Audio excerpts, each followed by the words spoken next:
ഇതൊരു തീർത്ഥയാത്രയാണ്. വടക്കൻ കേരളത്തിലെ കണ്ണൂർ ജില്ലയിലെ മഹാക്ഷേത്രങ്ങളെ തേടിയുള്ളൊരു പ്രയാണം. ഞങ്ങളെ കൊണ്ടുപോകാനായി വന്ദേ ഭാരത് സാവധാനം 1-ാം നമ്പർ പ്ലാറ്റ്ഫോമിലേക്ക് വന്നുകൊണ്ടിരിക്കുന്നു. ഞങ്ങളെ സംബന്ധിച്ചിടത്തോളം വന്ദേ ഭാരതിലെ യാത്ര ഒരു കന്നിയാത്രയാണ്. വളരെയധികം പ്രതീക്ഷകളും സ്വപ്നങ്ങൾക്കും സാക്ഷാത്കരിക്കുന്ന രീതിയിൽ തന്നെ ആധുനിക സൗകര്യങ്ങൾ ഒത്തുചേർന്നിരിക്കുന്ന അന്തരീക്ഷം. പ്രഭാത ഭക്ഷണത്തോടൊപ്പം കോഫിയും മിനറൽ വാട്ടറും എല്ലാം തന്ന് ന്യൂസ് പേപ്പറും തന്ന് ഞങ്ങളെ ആതിഥ്യമരളിയത് വന്ദേ ഭാരതിന് നന്ദി. യാതൊരു കുടുക്കങ്ങളും ഇല്ലാതെയുള്ള യാത്ര. 4 മണിക്കൂറിനുള്ളിൽ തന്നെ കണ്ണൂരിൽ എത്തുമെന്നുള്ള പ്രതീക്ഷ. തൃശ്ശൂർ, ഷൊർണൂർ, കോഴിക്കോട് എന്നീ 3 സ്റ്റോപ്പുകൾ കഴിഞ്ഞാൽ ഞങ്ങൾക്കെത്താനുള്ള സ്ഥലമായി. ഞങ്ങൾ ആദ്യമായി പോയത് പറശ്ശിനിക്കടവ് മടപ്പുര മുത്തപ്പൻ ക്ഷേത്രത്തിലേക്കാണ്. സാമാന്യ തിരക്കുണ്ടായിരുന്നു. എങ്കിലും മുത്തപ്പൻ്റെ അനുഗ്രഹം വാങ്ങി ഞങ്ങൾ അവിടുന്ന് യാത്രയായി. പിന്നീട് ഞങ്ങൾ കടന്നുപോയത് തൃച്ചംബരം ശ്രീകൃഷ്ണ ക്ഷേത്രത്തിലേക്കാണ്. കാഞ്ഞിരങ്ങാട് ശ്രീ വൈദ്യനാഥ ക്ഷേത്രവും ഞങ്ങളുടെ സന്ദർശിക്കാനുള്ള ഇതിൽ പട്ടികയിൽപ്പെടുത്തിയിരുന്നു. 3-ാമത്തെ ക്ഷേത്രമായത് തളിപ്പറമ്പ് രാജരാജേശ്വര ക്ഷേത്രമാണ്. ഈ 3 ക്ഷേത്രങ്ങളും ഒരു ദിവസം സന്ദർശിക്കുന്നത് പുണ്യമാണെന്ന് വിശ്വസിക്കുന്നു. പിറ്റേ ദിവസം കടന്നു എന്നത് മുഴക്കുന്ന മൃദംഗ ശൈലേശ്വരി ക്ഷേത്രത്തിലേക്കാണ്. മുൻ DGP ആയിരുന്ന അലക്സാണ്ടർ ജേക്കബിൻ്റെ പരാമർശത്താൽ വിശ്വവിഖ്യാതമായി തീർന്ന മൃദംഗ ശൈലേശ്വരി ക്ഷേത്രം. ഇവിടെ സരസ്വതി ദേവി, ലക്ഷ്മി ദേവി, ഭദ്രകാളി എന്നീ 3 ഭാവങ്ങളോടെയാണ് ആരാധിക്കപ്പെടുന്നത്.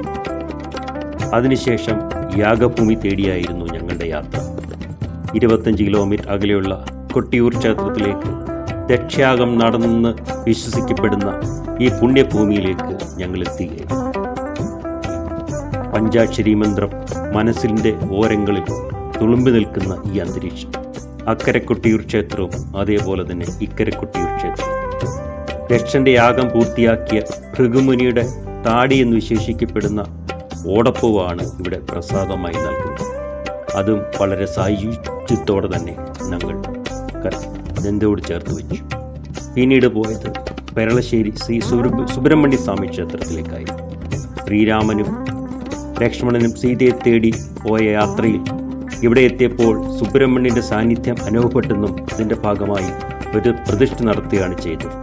സർപ്പത്തിൻ്റെ രൂപത്തിലാണ് സുബ്രഹ്മണ്യൻ ഇവിടെ ആരാധിക്കപ്പെടുന്നത്. ഇവിടുത്തെ ഏറ്റവും പ്രധാനപ്പെട്ട ആകർഷണം വളരെ ഭംഗിയായി വൃത്തിയായും ജാമിതീയ രീതിയിലും ഒരുക്കിയിരിക്കുന്ന ക്ഷേത്രക്കുളം തന്നെയാണ്. പല സിനിമയിലും ഇത് രംഗം പ്രവേശനം ചെയ്തിട്ടുണ്ട് എന്നതും സന്തോഷമുണർത്തുന്നു. ക്ഷേത്ര ദർശനത്തിന് ശേഷം ഞങ്ങൾ കടന്നു ചെന്നത് പയ്യാമ്പലം കടൽ തീരത്തേക്കാണ്. സൗന്ദര്യം അലയടിക്കുന്ന കടൽ തീരം. പല പ്രമുഖ വ്യക്തികൾക്കും അന്ത്യവിശ്രമ സ്ഥാനം ഒരുക്കിയിട്ടുള്ള പയ്യാമ്പലം കടൽ തീരത്ത് വെച്ച് ഞങ്ങളുടെ കുടുംബ സുഹൃത്തായ സ്വാമി പ്രസാദിനെയും കുടുംബത്തെയും കാണാൻ കഴിഞ്ഞത് ഒരു ചാരിതാർത്ഥ്യം തന്നെയാണ്.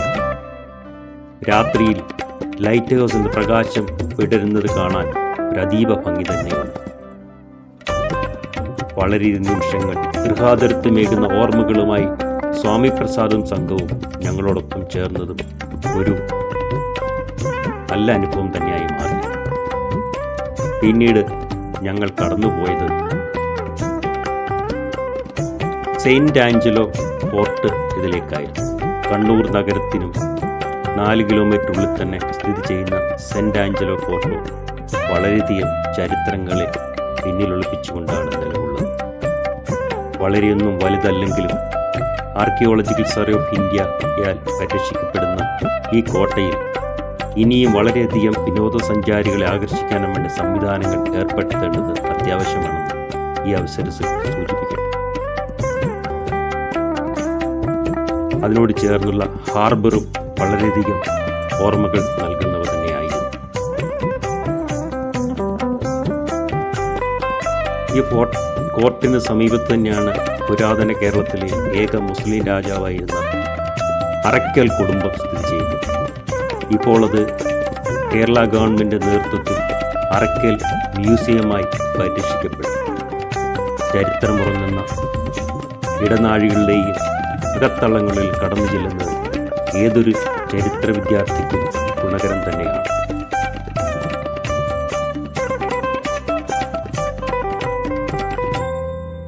ഓർമ്മകളെ താലോലിച്ചുകൊണ്ട് ഈ നിമിഷങ്ങളെല്ലാം ഞങ്ങളുടെ മനസ്സിൽ എന്നേക്കുമായി നിലനിൽക്കും. ക്ഷേത്രാതിഥ്യങ്ങളും ചരിത്രത്തിൻ്റെ പശ്ചാത്തലങ്ങളും എല്ലാം ഇടിച്ചേർന്ന കുറേ നിമിഷങ്ങൾ നമുക്ക് സമ്മാനിക്കാൻ കണ്ണൂർ എന്നും തയ്യാറായി നിന്നിരുന്നു.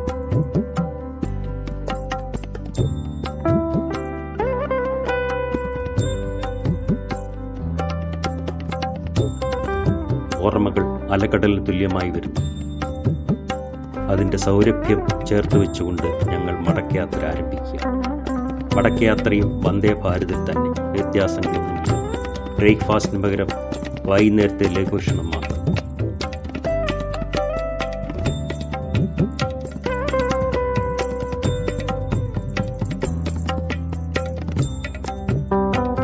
അധികം താമസിയാതെ തന്നെ ഷൊർണൂർ സ്റ്റേഷനിലേക്ക് അടുക്കുകയാണ്. കണ്ണൂരിനും ഷൊർണൂരിനും ഇടയിൽ ഒരു സ്റ്റോപ്പ് മാത്രമേ ഉള്ളൂ, അത് കോഴിക്കോടാണ്. ഇനി ഷൊർണൂർ സ്റ്റേഷൻ കഴിഞ്ഞാൽ തൃശ്ശൂർ, അതിനുശേഷം ഞങ്ങളുടെ ലക്ഷ്യസ്ഥാനമായി എറണാകുളം. ഭാരതപ്പുഴ ജലസമൃദ്ധിയാൽ സമ്പന്നമായി നിൽക്കുകയാണ്.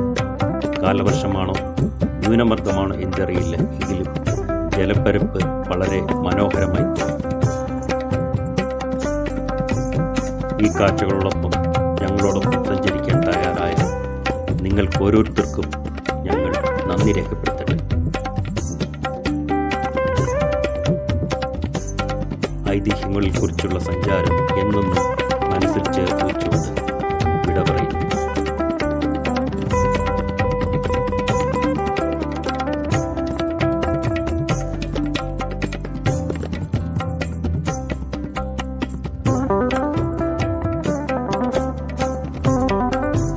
യാത്രാ സൗകര്യമൊരുക്കി തന്ന വന്ദേ ഭാരത്